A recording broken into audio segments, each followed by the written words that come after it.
Бисмиллахир-рахманир-рахим. Урматтуу мусулман бир тууганым, жараткан Аллага субханаху ва таалага бардык мактоолор болсун. Ал биздин жаратуучубуз, бизге ырыскы берүүчүбүз, жакшылык жана жамандыктын ээси. Алла субханаху ва таала өтө мээримдүү жана ырайымдуу. Алланын саламы жана салаваттары пайгамбарлардын эң акыркысы, сүйкүмдүүсү, эң төрөсү Мухаммад Мустафа саллаллаху алейхи ва салламга жана анын сахабаларына жана үй бүлөсүнө болсун. Урматтуу мусулман бир тууганым, Аллага шүгүрлөр болсун. 70 жылдык советтик доордун атеисттик идеологиясынан кийин Алла субханаху ва таала элибизге эгемендикти берди. Өзүнчө көз карандысыз мамлекет берди. Элибиз журтубузду ата бабабыздан бери тутуп келген өзүнүн акыйкат ислам динине кайтарып, имандуу туура жолго багыттаганына, мындайча айтканда, элибиздин жашоосуна имандын үйрөнүүн себеп бергенине Аллага чексиз шүгүрчүлүктөр келтирели. Урматтуу мусулман бир тууганым, адамзат пендеси Алланын кулу болгондон кийин Аллага кулчулук кылып жашоо бул кыска өмүрдө бактылуулуктун жолу. Мына Аллага биз кулчулукту кылайлы, анткени биз Алланын кулубуз. Алла субханаху ва таала сиз менен бизди жоктон бар кылып жараткан, биз Алланын кулдарыбыз. Аллага кулчулук кылып, Алланын өкүмдөрүн аткарып жашоо мына ушул бактылуулук. Элибиз журтубузду исламдан, имандан четтетүүдө 70 деген жылдык атеисттик идеологиянын таасири ушунчалык бизге тийген да. Ушунчалык катуу тийгендиктен, эгерде бир фактыларга карай турган болсок, өткөн эле кылымдын бир 90 жылдарынын башында айылыбызда намаз окугандар аз эле, жок эле. Рамазан айында орозо кармаган адамдар калбай калган. Адамдар ооз аштыра турган болсо, элди кечинде баарын топуратып жүдөтпөй эле ооз ачарга адамдар күндүз эле саат 3кө эле чакырып калышкан. Алардын арасынан бирөө молдокени чакырайлы дегенде, жок, ал молдоке оозу жабык дагы кечинде эле чакырабыз деп калган эле. Айыл боюнча орозону бир эле молдоке кармап калган. Ал эле эмес, Курман айтта кээ бир адамдар майрам деп дастарконго ичкилик коюла баштаган. Айылда мечиттер жок эле, култанып калган эле. Аллага шүгүр, урматтуу мусулман бир тууганым. Аллага чексиз шүгүр, имандуу жашоо тартуулады. Бүгүнкү күндө ар бир айылда альхамдулилла мечиттер бар. Элдер болсо арамды, адалды айырмалап калды. Ичкилик ичкендер дээрек азайып калды. Коомубуз тазалана баштады, урматтуу мусулман бир тууганым.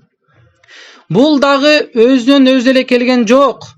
Мунун бардыгы альхамдулилла элдин иманга келүүсүнө дааватчылардын эмгеги зор болду. Ар бир үйдүн эшигин такылдатып, элди Аллага, акыйкатка чакырып, адашкан туугандарды өздөрүнүн катарына кошуп, оң жолго түшүүсүнө себепчи болду. Коомду терс адаттардан тазалоодо, элестүү айтканда, санитардын ролун аткарып жатышат. Дааваттын адептери, эреже тартиптери Мухаммад саллаллаху алейхи ва саллям пайгамбарыбыздын ага Алла таала тарабынан пайгамбарлык вазифа жүктөлгөндөн кийин Меккенин ар бир үйүнүн эшигин такылдатып, элди Аллага, анын өкүм буйруктарын аткарууга, иманга чакырган дааваттын эреже тартиптеринен алынган. Ошондуктан даават коомдун бардык катмарын камтып, тоонун тунук суусундай адамдардын жан дүйнөсүн иман аркылуу тазалоо менен бүгүнкү күндө бүткүл дүйнө жүзүнө таркаган. Урматтуу мусулман бир тууганым, даават дегени эмне? Даават дегени Алла таала адам жана анын урпактарын жер жүзүнө жаратып, аларды туура турмуш өткөрүп жашоолору үчүн дин түшүрүп, аны жайылтууга пайгамбарларды жөнөттү. Ар бир пайгамбар өз үммөтүн Алланын бирдигине, анын элчисине, эки дүйнөнүн бактылуулугуна чакырып, тозок отунан коркутуп, сактанууга чакырып даават берип келишкен. Даават деген сөз араб тилинен алынган сөз, мааниси динге чакыруу, үгүт насаат дегенди түшүндүрөт. Даават бул ислам динибиздеги ажырагыс бир бөлүгү. Ар бир пайгамбардын эң негизги милдети бул даават. Жана ар бир пайгамбардын үммөтүнүн дагы милдети болуп эсептелинет. Алла субханаху ва таала Кур'ани Каримде мынтип айтат: Kuntum khayra ummatin ukhrijat lin-nas ta'muruna bil ma'rufi wa tanhauna 'anil munkar. Ey Muhammad'ın ümmeti, sizler adamlar üçün çıkarılgan ümmetlerden en жақшысы болдуңар.